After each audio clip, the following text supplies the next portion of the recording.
오늘의 사연 시작합니다. 안녕하세요. 올해 35 혼기가 꽉 찼다는 이야기를 요즘 부쩍 많이 듣고 있는 여성입니다.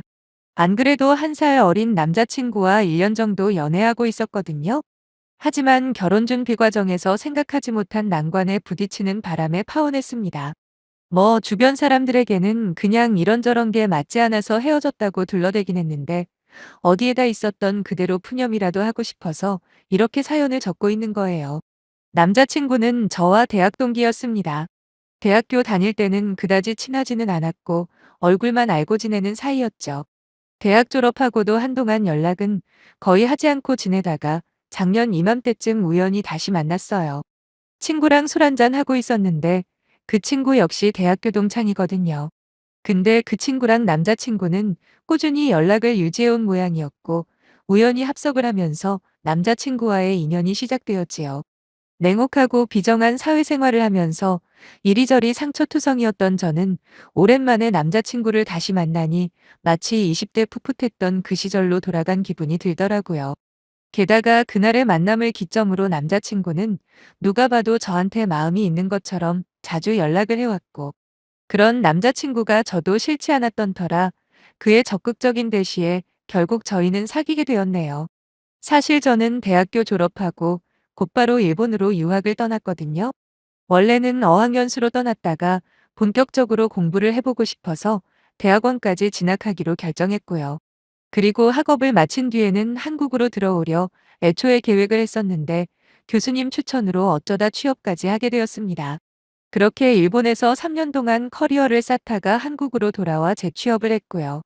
그렇게 다시 직장을 다니기 시작한 지는 2, 3년밖에 되지 않았는데 저희 집안이 경제적으로 엄청 유복하거나 그런 수준까지는 아니지만 그래도 제가 하고 싶다는 건 거의 다 지원해 주신 부모님의 서포트가 있었기에 가능한 인생이라고 생각해요.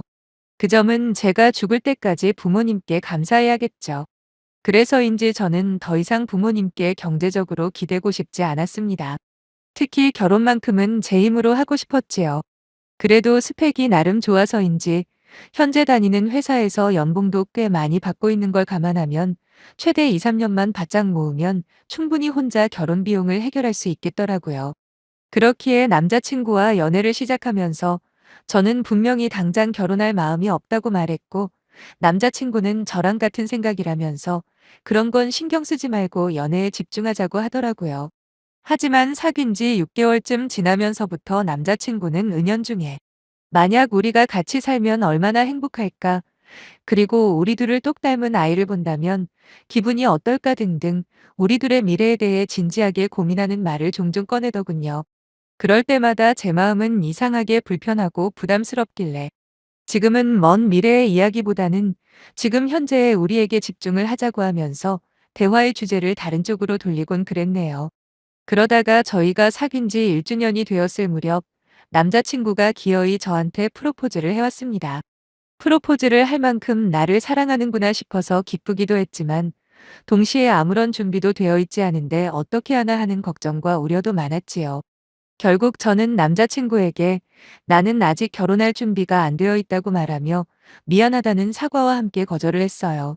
그럼에도 불구하고 남자친구는 자기가 모아둔 돈도 있고 거기다 자기 부모님이 신혼집은 책임지고 해주실 거라면서 제발 다시 생각해보라고 애원을 하더라고요.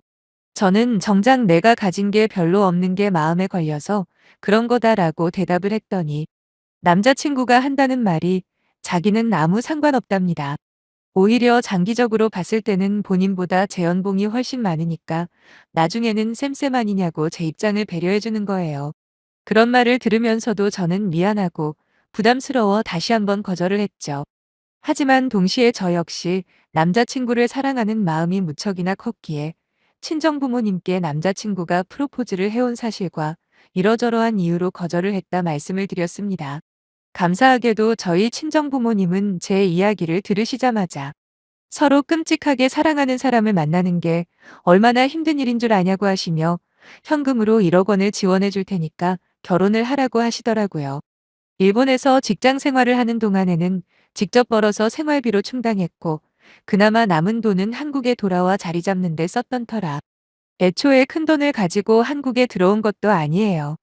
거기다 정작 연봉 좋은 회사에 재취업이 되었다고는 하나 그동안 제가 모아놓은 돈이 3천만 원이 겨우 넘는데 이걸로 저 혼자 힘으로 결혼을 어떻게 하겠어요. 그래서 거절을 했던 건데 부모님께서 도와주신다고 하니 더 이상 저도 고집을 부리기가 애매하더군요. 그래서 제가 모아둔 돈 3천에 부모님이 약속하신 1억으로 결혼 준비를 하기 시작했습니다. 참고로 저는 서울에서 태어나 초중고 대학을 전부 서울에서 나왔어요. 그러다 일본으로 유학을 떠났고 계속해서 일본에 있었지요. 약 6년간의 일본 생활을 접고 다시 본가가 있는 서울로 들어왔는데 딱히 서울을 고집한 건 아니에요. 직장 역시 어쩌다 보니 부모님 집이랑 멀지 않은 곳에 위치한 외국계 금융회사에 취직을 하게 되었고요. 정확한 연봉은 6천 중반에서 7천 사이로 솔직히 제 또래에 비해서 많은 편이라고 생각합니다. 남자친구의 경우에는 서울에서 멀지 않은 곳에 위치한 지방에서 토박이로 나고 자랐는데 대학을 제외하고는 전부 그 지역에서 나왔어요. 당연히 남자친구를 제외한 온 가족이 거기 거주하고 있고요. 남자친구는 결혼하면 다시 고향으로 내려가서 살고 싶다고 했습니다. 참고로 자칫하면 제 시부모님이 될 뻔한 남자친구 부모님은 그 지역에서 꽤 유명한 빵집을 운영하고 계셨는데 언젠간 남자친구가 물려받을 수도 있다고 하더군요. 참고로 남자친구 부모님이 준비해 주신다는 신혼집도 그 지역이었어요. 제 입장에서는 부모님과도 거리가 멀어지는 데다 친구들이나 가깝게 지내는 지인들도 자주 못 만나게 되는 게 많이 아쉽긴 하더라고요. 그래도 신혼집을 가지고 결혼 생활 시작하는 게 어디냐 좋게 생각했네요. 그렇게 양가 상견례도 마치고 결혼식장도 정해놓으니 이제 진짜 결혼이라는 걸 하는구나 싶은 실감이 확 들었어요. 뭐 모든 것이 원만하고 순조롭게 흘러가는 것만 같았지요. 그러다 몇 주 전 남자친구와 함께 커피숍에서 데이트를 할 때였어요. 갑자기 남자친구가 저한테 그러는 거예요. 자기는 좋겠다. 남자집에서 신혼집도 해줘. 나중에 시부모님한테 물려받을 재산도 적지 않은데 이게 얼마나 좋은 조건이야 라고 말이에요. 그러면서 농담식으로 한다는 말이 얼마 전 본인이 인터넷에서 퐁퐁남이라는 걸 봤답니다. 저도 요즘 사람인지라 그게 무슨 말인지 잘 알고 있어요. 그래서 기분이 확 상했죠. 왜냐하면 퐁퐁남이라는 말이 결코 좋은 뜻이 아니거든요. 과거에 이 남자 저 남자 실컷 만나다가 나중에 결혼할 때는 착하고 능력 좋은 남자 만나서 시집가는 여자들이 제법 있는 건 저도 압니다. 그리고 그런 여자들에게 제대로 남편 대접도 못 받고 돈만 갖다 바치는 남자들을 퐁퐁남이라고 부르고요.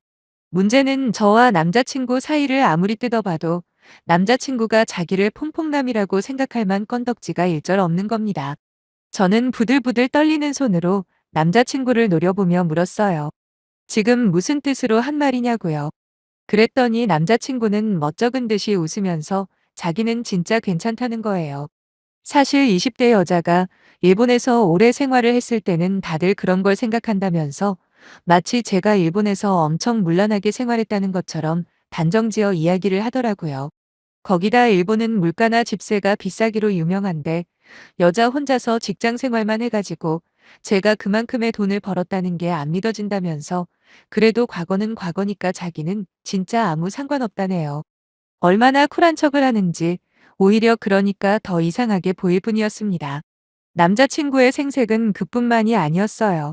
자기는 현금 5천만 원에 집까지 가지고 결혼하는 거지만 저는 다 해봐야 1억 조금 넘는 돈에 몸만 오는 거 아니냐면서 그러니까 누가 보면 자기를 퐁퐁남으로 생각할 수도 있겠다 싶어 농담을 한 거라네요. 그 말을 듣는데 순간 온몸에 피가 거꾸로 솟고 욕이 목구멍까지 올라차는 기분이 들더라고요. 그래도 주위에 사람들도 있고 하니 최대한 참았습니다. 그냥 자리를 박차고 일어나 커피숍을 나가려고 하자 남자친구가 저를 붙잡으며 아니 농담 한마디 한 거 가지고 이렇게 나올 거냐 오히려 적반하장식으로 따지고 들길래 발걸음을 멈추고 남자친구에게 확실하게 말해줬어요. 애초에 결혼할 생각이 없는 나한테 결혼하자고 꼬신 건 당신 쪽 아니냐고. 내가 결혼을 하겠다. 결심을 한 건 신혼집이나 당신 부모의 재력 때문이 아니라 나를 있는 그대로 받아들이고 사랑해 줄 거라 믿었기 때문이다라고요. 그런데 세상 사람들이 전부 다 나를 문란한 여자라고 오해를 해도 마지막까지 나를 믿어줘야 할 당신이 그딴 헛소리를 농담이라고 한다는 게 믿을 수가 없다고 그랬어요. 지금 이 순간 당신에 대한 모든 신뢰는 무너졌고 당신과의 결혼 역시 내 인생에서 지워버렸다고 말한 다음 남자친구를 그대로 밀쳐버리고 커피숍을 나와버렸네요. 택시를 타고 집으로 가는 동안 분노로 온몸이 부들부들 떨리고 얼굴은 화끈거리고 아주 난리도 아니었습니다. 제가 일본에 있는 동안 당연히 연애도 하고 남자들과 썸도 타고 그랬지만 다른 젊은 사람들이 하는 그런 평범한 연애였지. 제가 뭐가 아쉬워서 양심에 거리낄 만한 그딴 짓을 했겠습니까? 그리고 저보다 훨씬 경제적으로 힘든 한국 여성들도 많이 만났지만 실제로 그런 문란한 일을 해서 돈을 버는 경우는 극히 드물어요. 도덕이나 양심이고 뭐고 일단 대부분 불법인데 아무리 돈이 좋아도 그렇게까지 위험한 일을 쉽게 하겠냐고요.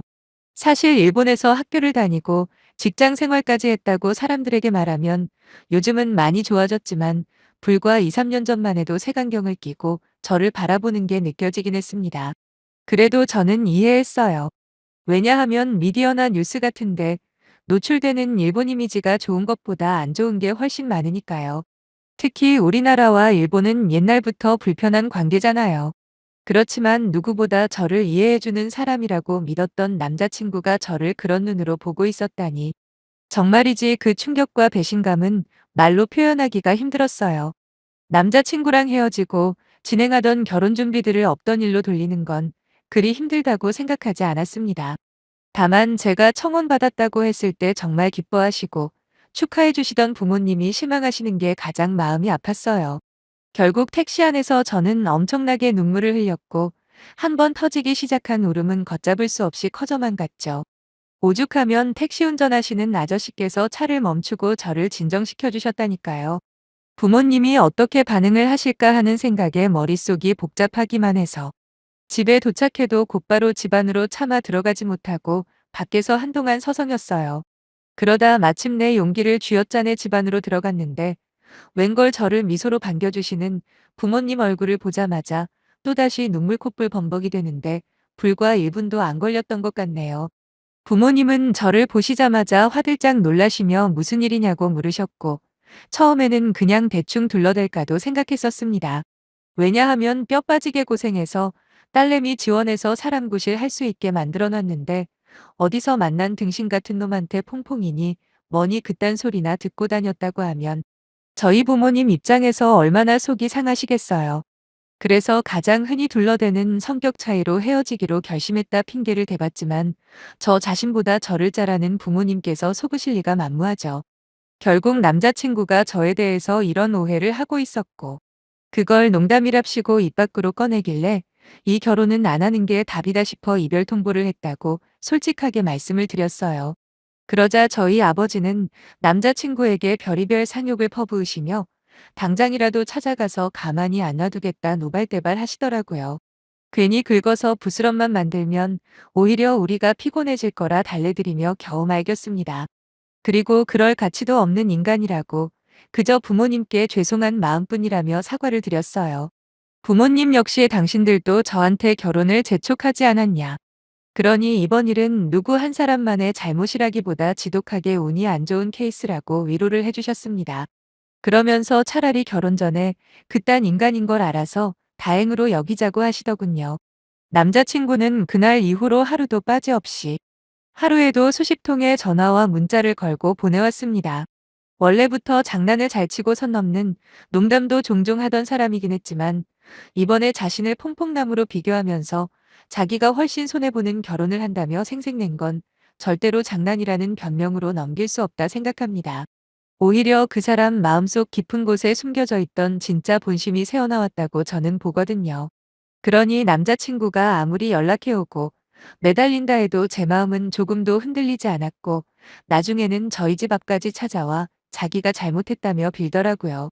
심지어 나중에는 남자친구 부모님께서도 연락을 해오셨는데 처음에는 어떻게든 자기 아들이 잘못 말했다며 사과를 하시는 척 하더니 결국에는 어떻게 살았는지 증거라도 있냐 뭐 그런 소리를 하면서 찜찜하긴 하다네요. 그러면서도 제가 이 정도로 강경하게 나오는 걸 보면 또 제 말이 맞는 것 같다면서 믿어줄 테니 적당히 이쯤에서 그만하고 얼른 둘이 결혼하라고 하시는데 솔직히 결혼을 하기로 약속한 사이일 뿐이지 뭐 동거를 했다거나 사실혼 관계도 아니라 확실하게 파혼을 하는 것 말고는 뭔가 시원하게 되갚아줄 건 딱히 없더군요.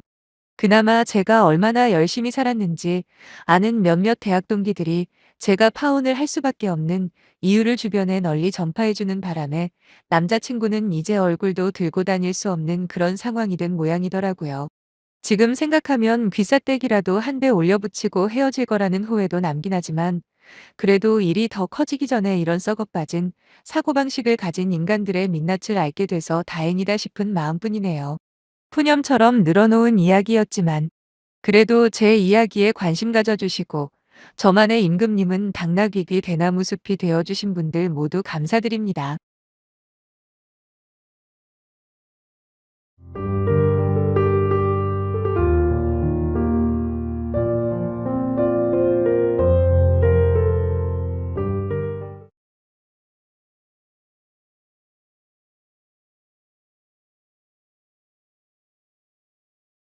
오늘의 사연 시작합니다.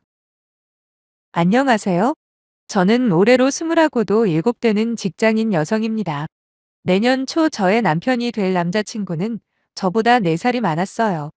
요즘 세상에 4살 차이면 꽤 많이 나는 거라고 하시던데 사실 저는 잘 모르겠더라고요. 우선 어떤 주제로 대화를 하던 친구같이 잘 통했거든요. 저희는 같은 직장에서 연애를 시작한 사내 커플이었습니다.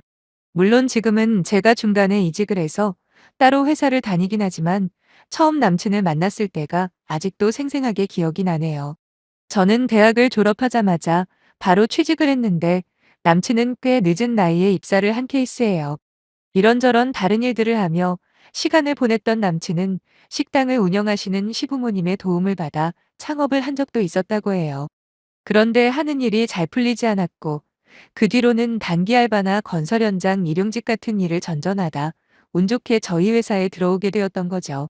엄청나게 좋은 기업은 아니었지만 그래도 이름 있는 탄탄한 회사였고 아무나 들어오고 싶다고 해서 들어올 수 있는 곳은 절대로 아닙니다. 남친 나이에 신입사원으로 입사하는 경우는 정말 흔치 않은데 그 당시에 영업팀에 사람이 부족해서 상대적으로 나이가 많고 어느 정도의 사회 경험에 창업 경험까지 있는 남자친구가 입사를 하게 된 거죠. 남녀 사이라는 게 대부분 그렇듯 우연한 계기로 친하게 지내면서 정이 쌓였고 그렇게 2년 전부터 좋은 감정으로 사귀다가 내년에 결혼 약속까지 해둔 상황이었습니다. 저나 남자친구 둘 다 성향이 참 비슷해요. 사치 부리는 건 별로 안 좋아하고 돈을 아껴 쓰는 편이거든요. 그래서 버는 돈의 대부분을 모으면서 연애를 해왔어요. 물론 저라도 친구들처럼 좋은 옷 좋은 화장품이 싫은 건 아니지만 제가 무슨 부잣집 딸도 아니고 남들 하는 거 전부 다 따라하고 살면 돈은 언제 모으겠어요. 나름 열심히 절약하며 살다 보니 올해 말에 적금이 하나 끝나면 제가 모은 돈이 5천만 원은 되겠더라고요. 집에서 출퇴근하고 월급도 대부분 모으다 보니 또래 친구들보다는 많은 금액이라고 생각합니다. 남자친구한테 프로포즈를 받은 뒤로 지금까지 대충 얼마나 모았냐고 물어본 적이 있어요. 작년 말에 어머님 병원비에 500만 원 보태드린 걸 빼고 나면 지금 통장에는 4천만 원 조금 안 되게 있다고 하더군요. 저희 두 사람 모은 돈을 합치더라도 솔직히 결혼 자금으로 넉넉하지는 않다는 거 알아요.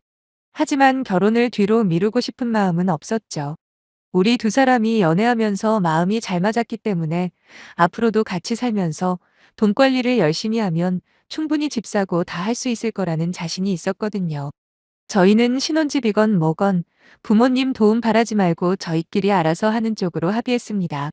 참고로 저희 친정 쪽은 부모님 노후가 어느 정도 준비는 되어 있긴 해요. 하지만 그렇다고 빵빵하게 여유가 있는 수준은 아니고 그냥 평범한 중산층이라고 보시면 될 겁니다. 더군다나 제 위로 아직 결혼하지 않은 오빠가 한 명 있기 때문에 부모님의 도움을 기대하긴 힘든 상황이에요. 그래서 그냥 없으면 없는 대로 은행 대출 받아서 신혼집 얻고 그렇게 시작하려 했습니다. 반면에 남자친구 부모님 댁은 이번에 결혼 승낙 받으려고 몇 번 가본 적이 있거든요. 시외 곽이긴 하지만 2층짜리 전원주택에서 사십니다. 앞에 넓은 잔디밭과 조경도 예쁘게 잘 해놨었고 무엇보다 깔끔한 외경과 넓은 평수가 정말 마음에 쏙 들긴 했네요. 그리고 제가 인사를 드리러 갔을 때도 남친 부모님께서 집에서 답답하게 저녁 먹지 말자고 하시면서 마당에서 바베큐를 해주셨거든요. 덕분에 꽤나 즐거운 파티 분위기로 인사를 마칠 수 있었지요. 물론 입에 발린 말인 건 알지만 당신들 못난 아들을 선택해줘서 고맙다며 본인들은 무조건 찬성이라고 반겨주시기까지 했습니다. 한눈에 봐도 저희 집보다 좋은 환경처럼 보였고 남자친구와 결혼하게 된다면 최소한 시부모님에게 도움은 못 받더라도 저희가 시부모님을 책임지고 부양해야 하는 일은 없을 거라 생각되었어요. 남친과 제가 아직 정기도 하고 직장도 안정적이잖아요. 그러니까 양가 부모님 도움 없이도 얼마든지 잘 살 수 있을 거라 자신했었는데 생각하지도 않은 사건이 생겨버렸죠. 상견례도 다 마치고 결혼식 날짜까지 잡아놓은 상황에서 남자친구가 갑자기 시부모님 댁 2층에서 신혼생활을 시작하자는 게 아니겠습니까? 아니 이미 아파트 전세대출까지 거의 다 알아봤는데 이제 와서 딴소리하는 이유를 도무지 짐작할 수가 없었습니다. 저희가 사는 지역이 서울이나 수도원이 아니라 지방에 있는 중소도시라서 그럭저럭 살만한 아파트 전세를 얻으려면 1억 5천으로도 가능하거든요. 물론 신축이나 넓은 평수의 아파트는 3억짜리 전세도 있긴 하지만 적당하게 출퇴근하기 편하고 나중에 아이가 생기더라도 아파트 내부에서 운영되는 어린이집이 있는 아파트도 1억 5천이면 정말 충분하더라고요. 저희 두 사람 모은 돈에 1억 정도 전세 대출 받아 혼수까지 해결을 하면 별다른 어려움은 없습니다.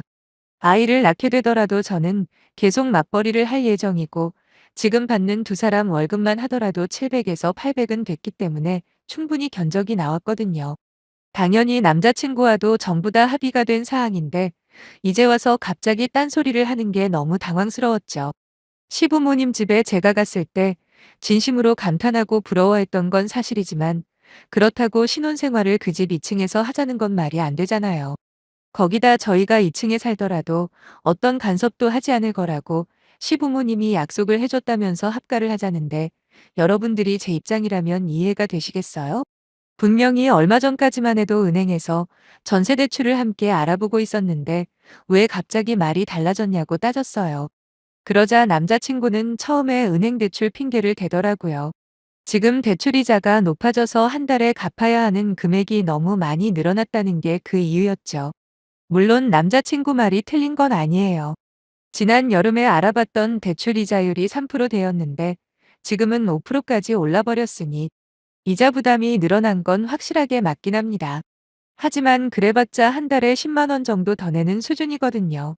저희 두 사람 소득을 고려해 봤을 때 그렇게까지 크게 부담되는 건 아니었고 저희가 조금만 아껴서 생활하면 문제될 일도 아닙니다. 그런데 지금까지 한마디 언급도 없던 대출이자를 들먹이며 합가를 하자고 하는 게 말이 안 되잖아요.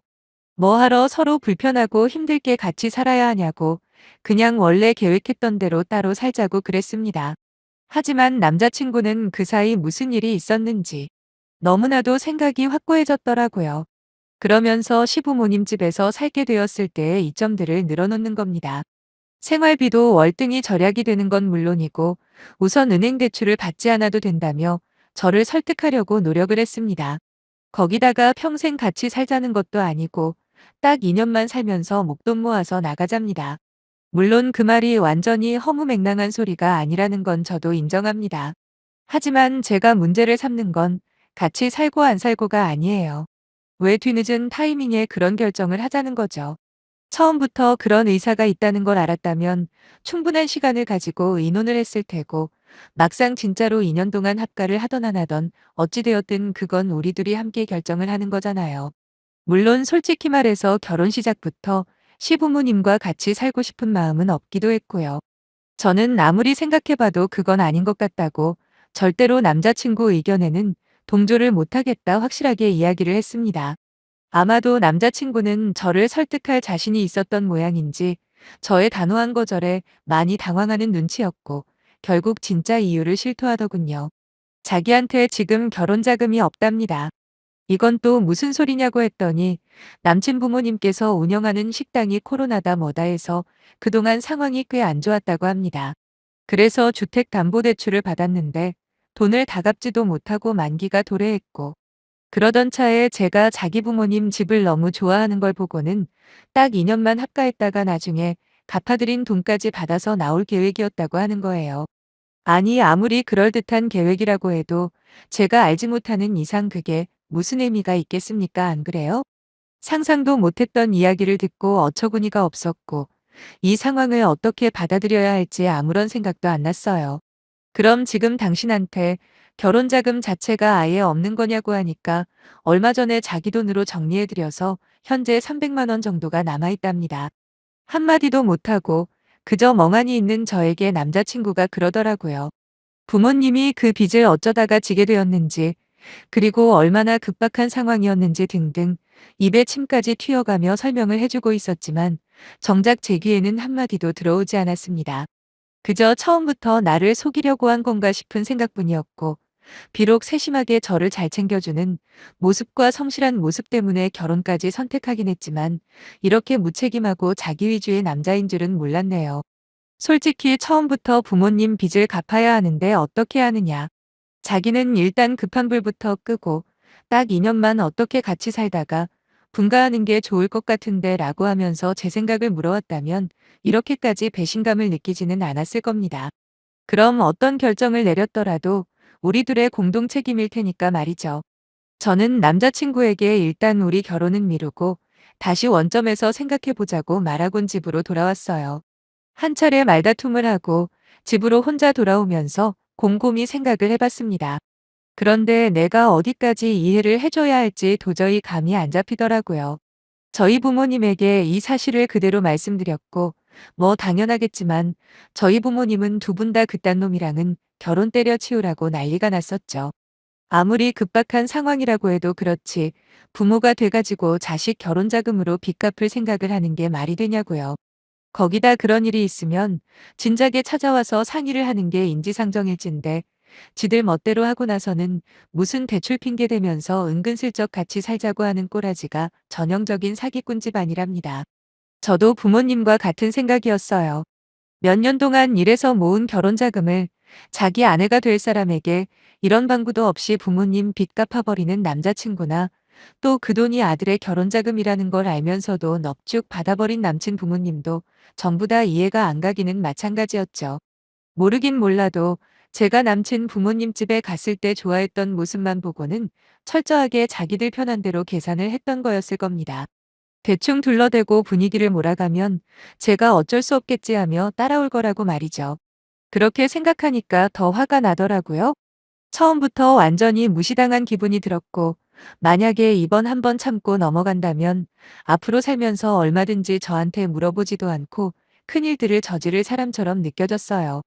저희 부모님 말씀을 쭉 듣다 보니까 저도 자연스럽게 생각이 정리가 되었습니다. 그리고 곧장 남자친구한테 전화를 걸어서 우리 결혼은 없는 걸로 하기로 하고 당분간 우리들 사이도 거리를 두는 게 나을 것 같다 그랬어요. 거의 헤어지자는 말이나 다름없는 말이었는데 남자친구가 제 말을 듣자마자 갑자기 전화기 너머로 울먹이는 목소리로 우리 헤어지는 거냐 묻더라고요. 모르겠어요. 사람 마음이라는 게 참 희한하죠. 평소 같으면 남자친구가 우는 모습을 보인다면 안타깝고 불쌍하게 보였을 겁니다. 하지만 안 그래도 정이 떨어진 상태에서 남자가 울기까지 한다는 생각이 드니까 그나마 남아있던 정마저 싸그리 사라지는 기분이었어요. 그리고는 남자친구가 사과랍시고 한다는 말이 더 대박이었습니다. 네가 돈을 그렇게 중요하게 생각하는 줄 알았으면 우리 부모님 빚 안 갚고 모른 척했어야 하는데 내가 진짜 미안해라고 하네요. 이게 사과라고 하는 거랍니까? 지금 제가 화가 난 포인트를 전혀 이해 못하고 단순히 가지고 있는 돈을 썼기 때문에 제가 파혼하자고 했다는 식으로 말을 하길래 자세하게 하나하나 설명을 해줄까도 생각했어요. 근데 갑자기 그게 무슨 소용인가 싶더군요. 어차피 다시 만날 생각이 조금도 남아있지 않은데 그 인간 머릿속에 내가 어떤 사람으로 인식되어 있는 게 뭐가 중요하겠냐고요. 오히려 저를 속물에다가 나쁜 여자로 기억하는 게 어찌 보면 더 좋을지도 모른다는 생각까지 들었어요. 요즘 왜 하도 데이트 폭력이다 뭐다 시끄럽잖아요. 그냥 돈 때문에 헤어졌다고 해두는 게 괜히 저를 따라다니며 귀찮게 하지도 않을 거고 여러모로 그 편이 낫다 싶어 제가 그랬습니다. 파혼하는 이유가 뭐 그리 중요하냐고요. 그냥 우리 인연은 여기서 끝이니까 부디 귀찮게 하지 말라는 경고를 끝으로 저희는 그렇게 헤어졌습니다. 아니 헤어졌다고 착각을 했던 거죠. 그때부터 한동안 파혼 사실을 알리느라 진땀을 빼야만 했어요. 진짜 청첩장만 안 돌렸을 뿐이지 전셋집까지도 거의 구하기 직전이었거든요. 처음엔 굳이 파혼까지 해야만 했냐 의아해하던 사람들도 제 이야기를 듣고 나면 저보다 더 광분해서는 차라리 지금 타이밍에 알게 된 걸 다행으로 생각하랍니다. 더 늦기 전에 돌아설 수 있는 것도 천운이라고 하면서 말이죠. 뭐 저도 일정 부분 동의해요. 문제는 한 달인가 흘렀을 때였을 겁니다. 어느 정도 이별의 후유증도 거의 사라질 무렵 하루는 회사에서 퇴근을 하는데 헤어진 남자친구가 찾아왔더라고요. 그것도 그냥 찾아온 것도 아니고 정장에다가 꽃다발까지 들고 말이죠. 하필 그날이 저희 팀 회식 날이어서 저 혼자도 아니었는데 지금도 그때 생각만 하면 얼굴이 다 화끈거릴 지경이라니까요. 멀리서 저를 보자마자 달려와서 무릎을 꿇더니만 들고 온 꽃다발을 주는 게 아니겠습니까? 받았냐고요? 미쳤습니까? 그런 걸 받았다가 무슨 일을 당하려고요. 이게 무슨 병신짓이냐고 물어봤습니다. 그랬더니 제가 화내고 욕하는 거 전부 다 이해한다네요. 대신에 자기한테 2년만 달랍니다. 그러면 그동안 다시 돈을 모아서 올 테니까 그때 처음부터 다시 시작하자는 말도 안 되는 소리를 짓거리더라고요. 옆에서는 직장 동료들이 제게 도움이 필요하면 말하라길래 필요 없다고 그러고 남자친구를 노려보며 입을 열었습니다. 2년이건 20년이건 내가 널 왜 기다리냐고. 그리고 몇 천억을 들고 온다고 해도 내 남은 인생에서 너랑 다시 만날 일은 절대 없을 거라고 소리를 질러버렸네요. 그리고는 지나가는데 방해되니까 등신짓 하려면 저기 내 눈에서 안 보이는데 가서 하라 했더니 또 다시 눈에 눈물이 그렁그렁한 겁니다. 어찌나 짜증이 나는지 저런 모자란 놈인 줄도 모르고 지금까지 낭비한 시간과 에너지가 아까워 죽겠더군요. 하지만 그와 동시에 하마터면 저런 놈과 결혼을 할 뻔했다는 생각에 제 스스로 반성도 많이 했습니다. 나름대로 사람 하나는 잘 본다고 자부했는데 어떻게 골라도 저런 폭탄을 골랐는지 말이죠. 그 후로도 두세 번 남자친구가 찾아오길래 나중에는 저희 회사 남자 직원까지 나서서 아주 개망신을 줬더니 그제서야 자취를 감추더라고요. 들리는 말로는 저랑 헤어진 충격으로 자기 부모님하고도 인연을 끊다시피 하고 회사도 그만뒀는지 잘렸는지 아무튼 제정신이 아니랍니다. 어떻게 보면 자업자득 아니겠습니까? 부모님 빚을 갚아주는 건 충분히 이해하고도 남아요. 저한테 그런 일이 생겼어도 똑같이 그랬을 테니까요. 하지만 그게 문제가 아니라 결혼을 하겠다는 놈이 자기 아내가 될 사람한테 아무런 대화조차 하지 않고 자기 혼자 진행했다는 게 저는 도무지 이게도 안 되고 용서가 안 된다는 거죠. 아무튼 곤란한 시간도 모두 지나가고 지금은 원래의 제 일상으로 돌아왔으니까 앞으로는 제 인생 살아야죠. 별 볼 일 없는 제 사연에 관심 가져주신 분들 모두 늘 행복하시길 바리며 이만 줄일게요. 감사합니다.